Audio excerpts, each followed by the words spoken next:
अध्यक्ष महोदय, भारतीय जनता पार्टी क्या है?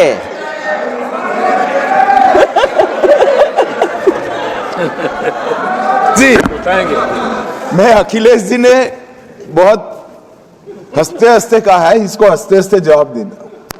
ये सामने जितनी पार्टियां हैं उनका राष्ट्रीय अध्यक्ष उन 5 लोगों को ही चुनना है परिवार के। हमें माननीय अध्यक्ष जी करोड़ों सदस्यों में से 12-13 करोड़ सदस्य प्रक्रिया कर कर चुनना है तो देर लगती है, आपके यहां जरा भी देर नहीं लगेगी। मैं कह देता हूं अभी 25 साल तक आप अध्यक्ष हो जाओ, नहीं बदल सकता। अध्यक्ष महोदय, क्योंकि जो बात निकल के आई है वो मैं फिर आगे बढ़ा दूं। अध्यक्ष महोदय, जो बात सोशल मीडिया या और जगह गुपचुप हो रही है, कहीं ऐसा तो नहीं था कि अभी कुछ दिन पहले यात्रा जो हुई है वो कहीं 75 वर्ष की एक्सटेंशन वाली यात्रा तो नहीं थी? अध्यक्ष महोदय, ये जो इस बार जो वक्फ बिल आया है, नाकामी का पर्दा इस बार है वक्फ बिल। और नाकामी कोई एक आध नहीं है, मैं कई नाकामियां बता सकता हूं। अभी मैं माननीय सदस्यों को सुन रहा था, वो पुराने कई बिल उनके बारे में चर्चा कर रहे थे कि कितने प्रोग्रेसिव बिल लेकर के आए हैं। मुझे याद है, मैं उत्तर प्रदेश में उस समय था और मुझे लगा कि शायद इनकी वो बात ठीक होगी। एक ये बहुत तैयारी के साथ फैसला लेकर के आए थे और फैसला ये लिया था आधी रात के आज के बाद नोट नहीं चलेंगे, नोट बंद हो जाएंगे। अध्यक्ष महोदय, उस नोटबंदी नाकामी के बारे में भी तो चर्चा हो जाए कि अभी भी न जाने कितनी जगह पर कितना रुपया निकला जा रहा है, कितना निकल करके आ रहा है। केवल नाकामी नोटबंदी की नहीं, नाकामी बेरोजगारी की भी है, नाकामी महंगाई की भी है, नाकामी किसान की आय दोगुनी नहीं कर पाए वो भी इनकी नाकामी है।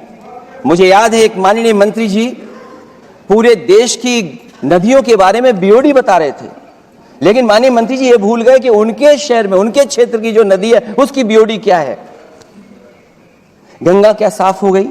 यमुना क्या साफ हो गई? स्मार्ट सिटी क्या बन गई? क्या गोद लिए हुए गांव इन्होंने गोद से उतार दिए? उनकी क्या दुर्दशा है? इसलिए मैं कहना चाहता हूं, ये नाकामी का पर्दा इस बार वक्फ बिल बना है। और सबसे बड़ी बात तो यह है कि जिसके लिए फैसला होना है उसकी बात को अहमियत न देना भी नाइंसाफी है। अध्यक्ष महोदय, नाकामी केवल यहां तक नहीं है। और भारतीय जनता पार्टी क्या है, मैं केवल एक पुरानी घटना याद करता हूं। एक बार फैजाबाद अयोध्या में एक कार्यक्रम था, उसमें बड़ी तैयारी की गई थी और तैयारी के साथ कलाकार बंबई से बुलाए गए थे। हो सकता है वो सहमति दिल्ली से ना रही हो, केवल लखनऊ की सहमति से हो रहा हो कार्यक्रम। और जब कार्यक्रम की पूरी तैयारी हो गई, भगवान श्री राम बनकर के कोई आ गया, लक्ष्मण बनकर के कोई आ गया, मां सीता भी बनकर के कोई आ गया, हनुमान जी और भगवान हनुमान भी बनकर के कोई आ गया। लेकिन जब लखनऊ से वो हेलीकॉप्टर उड़ा और अयोध्या पहुंचा तो सब लोग थे, लेकिन उसमें हनुमान नहीं थे।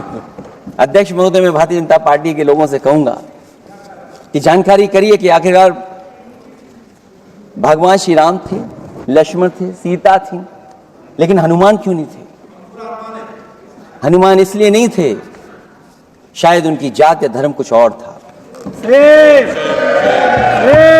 अध्यक्ष महोदय, ये देश मिली जुली संस्कृति से चला है। कुछ हमने सीखा, कुछ उन्होंने सिखाया। और जो लोग ये कहते हैं कि हम सबको बराबरी का हक देते हैं, अभी कुछ दिन पहले ईद निकली है। अध्यक्ष महोदय, वो परंपरा रही है, न केवल मैं जाता हूं बल्कि कोई दल का नेता ऐसा नहीं न जाता हो उस कार्यक्रम में शामिल होने। भारतीय जनता पार्टी के जो मुख्यमंत्री, उप मुख्यमंत्री, वो भी जाते हैं, उप मुख्यमंत्री, सभी धर्मों के नेता आते हैं। लेकिन पता नहीं इस बार क्या साजिश थी, षड्यंत्र था कि वहां पर कुछ पाबंदी लगी हुई थी। अगर किसी कारण पाबंदी लगी हुई थी तो बात समझ में आती है, लेकिन जब जानकारी हुई है, किसी को नहीं पता था कि पाबंदी क्यों लगी है कि आप नहीं जा सकते वहां पर कार्यक्रम में शामिल होने। क्या यही भारत है, यही संविधान हमें रास्ता दिखाता है? अध्यक्ष महोदय, मंत्री जी बताएं हमें, वो खुद भी माइनॉरिटी हैं, भगवान बुद्ध के रास्ते पे चलते हैं। भगवान बुद्ध का रास्ता दूसरा है। हम आपको अपना मानते हैं तब भी जब आप हमारे बहुत सारे ग्रंथों को नहीं मानते, तब भी हम आपको अपना मानते हैं। आप हमारे पुराणों को नहीं मानते हैं, आप हमारे उपनिषदों को नहीं मानते हैं, लेकिन सोचिए हम हिंदू वो लोग हैं जो आपको स्वीकार करते हैं और गले लगा करके चलते हैं। अब मैं दूसरे धर्म पे नहीं जाऊंगा, कोई नाराज हो सकता है, मैं दूसरे धर्म के बारे में नहीं जा सकता, मैं केवल यही बताता हूं। और मैं उत्तर प्रदेश में अध्यक्ष जी जहां से आता हूं, मैं अपमान नहीं कर रहा हूं, मैं सच बोल रहा हूं। और ये बिहार के चुनाव में जो आप कह रहे हैं कि महिलाओं को 2 मेंबर बना दिया, इस बार मैं भी देखूंगा आगे भारतीय जनता पार्टी कितनी महिला लोगों को टिकट देंगे वहां पर।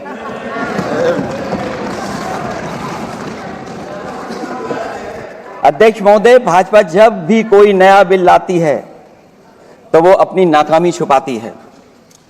भाजपा वाले मुसलमान भाइयों की वक्फ की जमीन चिन्हित करने की बात कर रहे हैं, जिससे महाकुंभ में जो हिंदू मारे गए हैं या खो गए हैं उनको चिन्हित करने की बात पर पर्दा पड़ जाए।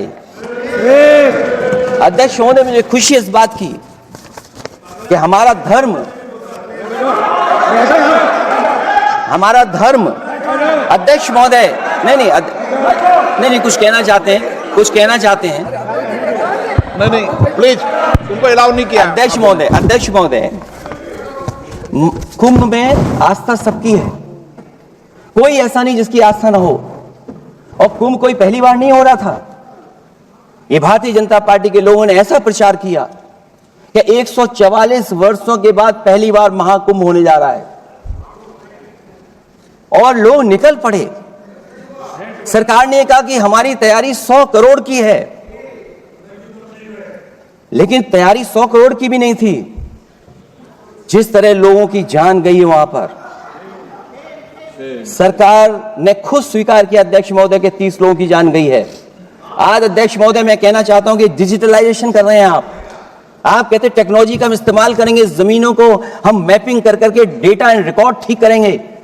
अध्यक्ष महोदय, ये बताएं कि वो 30 लोग कौन थे, उनके नाम क्या थे जिनकी जान चली गई, न केवल जान जाने वालों की, बल्कि अध्यक्ष महोदय ये सरकार बताए कि जो लगभग 1000 हिंदू खो गए हैं, जो अभी तक नहीं मिले, जो अभी तक नहीं खोज पाए हैं, वो 1000 हिंदू की सूची कहां है?